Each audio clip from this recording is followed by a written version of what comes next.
बिस्मिल्लाहिर्रहमानिर्रहीम। अस्सलाम वालेकुम। जब भी कोई हमसे हमारा हाल पूछता है तो हम यही कहते हैं कि अल्हम्दुलिल्लाह, अल्लाह का बहुत फ़ज़ल है, अल्लाह का बहुत करम है।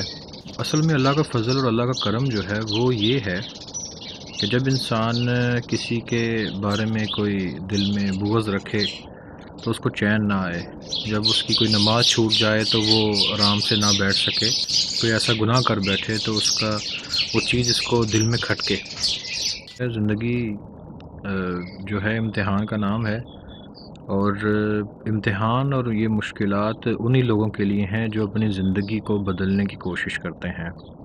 क्योंकि एक ज़िंदगी वो है जैसी वो ख़ुद ज़िंदगी गुजारना चाहते हैं, लेकिन चूँकि इंसान ग़ुलाम है, इंसान अल्लाह ताला की मखलूक है, खालिक नहीं है, उस पर ताबियादारी फ़र्ज़ है। और जब वो ताबियादारी करता है तो अपनी मर्ज़ी के ख़िलाफ़ काम करता है, उसमें उसको मुश्किलात आती हैं। तो ज़िंदगी की मुश्किलात जो हैं बेसिकली तभी होती हैं जब आप सही रास्ते पर चलने की कोशिश करते हैं। अल्लाह ताला हमें सीधे रास्ते पर चलने की तौफ़ीक दें, आमीन।